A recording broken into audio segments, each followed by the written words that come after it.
මට වැඩක් නැහැ කොයි පාලකයා කොයි ආකාරයෙන් හැසුණත් හැබැයි මගේ රටේ ධර්ම දීපයයි ඊට අමතරව ජනයා අතර සාමූහික බවයි ආදරණීය සමාජයයි මේ ටික නම් හැදෙන්න ඕනේ.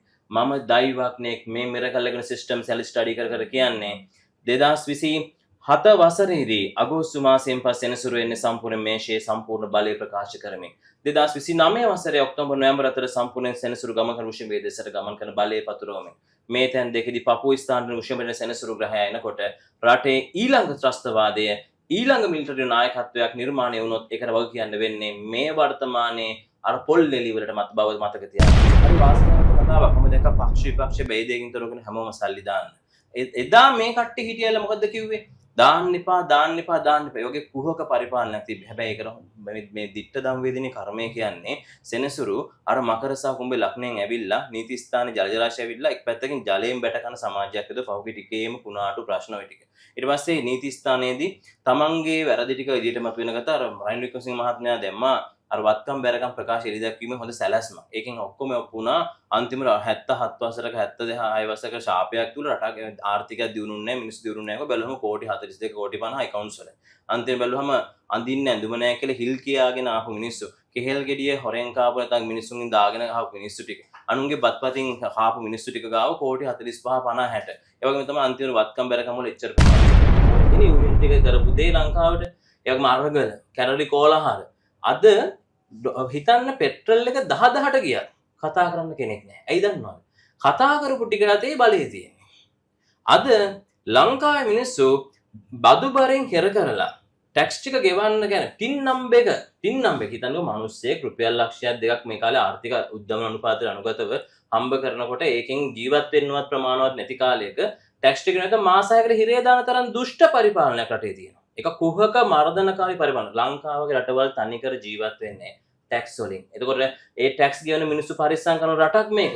මොකද රාජ්‍ය නිෂ්පාදනයක් නැහැ. රාජ්‍ය ආදායමක් නැහැ. රාජ්‍ය ආදායම එකම දේ ලංකාවේ ඉන්න ජන ව්‍යුහයෙන් ආර්ථිකය අපි උපයන ධනෙ අපි මහන්සිලා හම්බ කරන ඔබ කුලීව රස්සාවෙන් හම්බ කරන ටිකෙන් මේ ජීවත් වෙන රජයක් මේ තින්නේ. ඒකෙන් පරිටි අරගෙන අපි සල්ලි නැහැ නිර්ධනයි අපිට කන්න නැහැ බොන නැහැ කියන අපු පරිපාලක ටිකක් අර ලක්ෂරි ලයිෆ් එකක් ගත කරනවා. ඒගොල්ලෝ ඩ්‍රාමා පෙන්නනවා. මේක දැකලා හොදනවා නම් මේ ඔබේ දරුවාගේ අනාගතය. ඔබේ අනාගතේ මේ ප්‍රශ්නේ මේ හොටු වෙන්නේ. මේවා තේරුම් ගන්න. මටත් දරුවෙක්. අනිවාර්යයෙන් මම කෙලින් කතා කරනවා. මම හිතනවා ඔබතුමියත් පෞරුෂාත්මක චරිතයක්. ඇඟේ රුධිරය තුල තියෙනවා ආවේගයක්. වරදකදී වරදයි කියලා කියන්න පුළුවන් ආත්ම විශ්වාසයක්. ඒ පරිසරයේ රටක නායකයෙක් ගාව තියෙන්න ඕනේ. ඒක ඇවිල්ලා නැවත මම කිව්වා මේකේ අපි එලාර පැරද්දුවා. ඒත් කවදාවත් ඉන්දියා ඉතිහාසය තුල එලාර ගැන ලියවෙන්නේ නැහැ. ඇයි? ඒ පරාජයක වුන්ට වේදනාවක්. අපි රාවණ රජතුමා අඩියක් පස්සට අරගෙන එදා ලෝකේ හොල්ලගෙන හිටපු කෙනෙක්. හැබැයි ඉන්දියාවේදී අසරණ වුණා නෙමෙයි ඉන්දියාවට අවස්ථාව දුන්නා. ඒක ලියන්නේ ඉන්දියාවේ වාල්මීකි වෙනත් විදිහකට.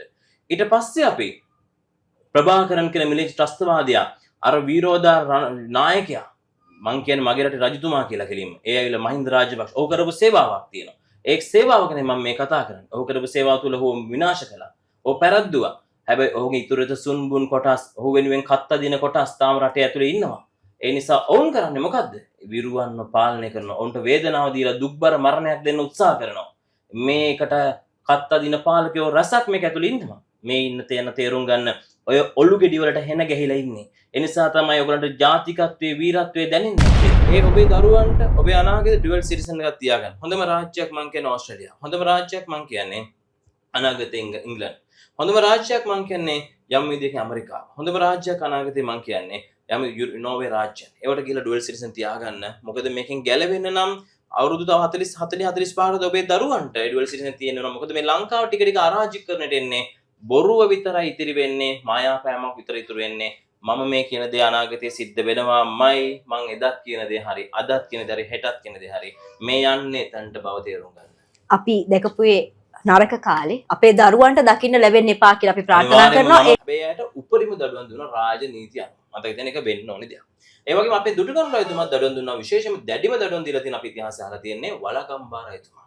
දීලා තියෙන දඩුවම් ටික භික්ෂුන් වහන්සේලාට උපරිම වශයෙන් දීලා තියෙනවා. ඒක හරියටම හරි. හැබැයි මතක තියාගන්න ඔබ බෞද්ධයෙක් නම් සිංහලයෙක් නම් හෙළයෙක් නම් ඒ භික්ෂුන් වහන්සේට දඩුවම් දෙනවා වගේ මතක තියාගන්න ඔබේ බෞද්ධ කියන ජන රැල්ලට ජනතාවට සහ බෞද්ධ කියන සංස්කෘතියට හානියක් නොවන විදිහට ඉතුරු භික්ෂුන් වහන්සේලාව හරියට පාලනය කරගෙන යන්න. නැත්තම් වෙන්නේ අර සමස්තය නිරගෙන අර අපි කියන ඩයස්පෝරාවේ ඊළඟ වෙනත් අනිත් සංවිධානවල වෙනත් කණ්ඩායම්වල උමනාවට අපි වෙනත් ආගම් තියෙනවා. ඒගොල්ලෝගේ අන්තවාදී ආගම් තියෙනවා. ඒගොල්ලෝ බලන් ඉන්නවා මේ මොහොතේ ගිජුළු වෙනිහ වගේ බලන් ඉන්නවා මේ අවස්ථාවෙන් ප්‍රයෝජන ගන්න. එතකොට වෙන්නේ අර ගොසිප් ටික ගාලා සමස්ත භික්ෂුන් වහන්සේලා අපහාස කරනවා. සමස්ත භික්ෂුන් වහන්සේලා අපහාස කරනකොට මේ රටේ බෞද්ධ සංස්කෘතිය නැත්නම් දහම් පාසල් ළමයි යවන්න බය කරනවා. ඊට පස්සේ ලංකාවේ ධර්මය ඉගෙන ගන්න තියෙන කැමැත්ත නැති කරනවා. මොකද මතක තියාගන්න ප්‍රතිවාදියාගේ සහ ආක්‍රමණිකයාගේ බලාපොරොත්තුව තමයි සියලු භික්ෂුන් වහන්සේලා මර්ධනය කර ගැනීම. මොකද මේ රට අල්ලන්න පුළුවන් හොඳම තැන භික්ෂුන් වහන්සේලා පාලනය කිරීම බව තේරුම් ගන්න අන්නේ බුද්ධිය තියාගන්න. ඒ වගේම භික්ෂුන් වහන්සේලාත් බුද්ධිමත් වෙන්න අවබෝධයෙන් වැඩ කරන්න. ඔබතුමන් වහන්සේලාට ලැබිලා තියෙන මේ ධර්මයේ වටිනාකම තේරුම් ගන්න. අපි මේ ගිහිය වෙලා අපිට මේක තේරෙනවා නම් ඇයි ඔබතුමන්ලාට තේරෙන්නේ නැති කියලා ඔබතුමාලාගේ හෘද ශක්තියෙන් අහලා බලන්න. කන්න බොන්න විඳින්න නෙමෙයි ওই ජීවිතේ දීලා තියෙන්නේ.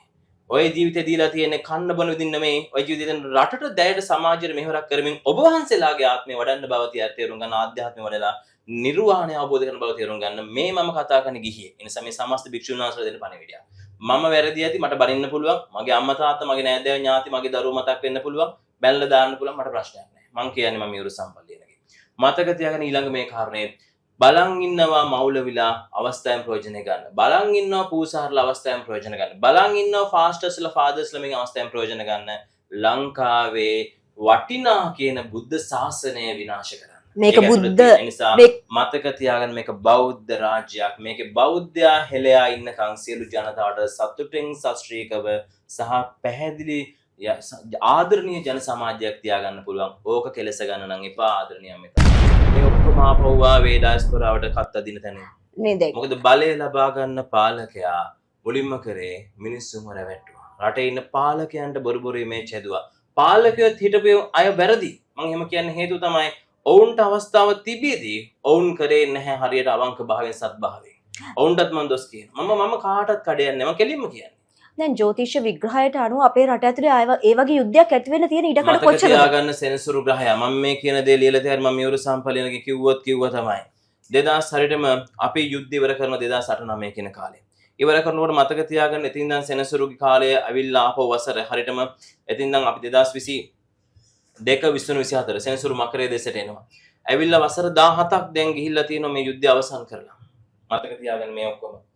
17 වසරට පස්සේ සෙනසුරු ආපහු පරිසරය හදනවා අවුරුදු 30කට අනතුරුව ඊළඟ පරිපාලනයේ ආපහු ත්‍රස්තවාදයක්. ඒ හදනකොට ඒ සෙනසුරු ඇති කරන්නේ මේ මිරකල් එක අනුව. වසර හරියටම 45න් 45ට යුද්ධයක් ලංකාවේ ඉතිහාසය තුළ තියෙනවා. 45 බලන්න හොඳට අරගලයක් හරි තියෙනවා 45න් 45ට. එහෙනම් මේක ආරම්භයේ සෙනසුරු මීනේ සිට ඇවිල්ලා දැන් මීනේ ඉන්නේ සෙනසුරු. ඇවිල්ලා වෘෂමේදී මේ ක්‍රියාකාරී වෙනවා. ඒ කියන්නේ තව වසර 7මාරකින් ක්‍රියාත්මක වෙනවා. එතකොට 7මාරෙන් ක්‍රියාත්මක වුණාම ගණන් කරලා බලන්න මම මේ කියන දේ 2008ටම මම මේ අඟිල දික් කළා කියන්නේ 33 34 කියන කාලේ වෙනකොට ලංකාවේ ජනයා අතර ආපහු බෙදුම් වාදයක් තියෙනවා.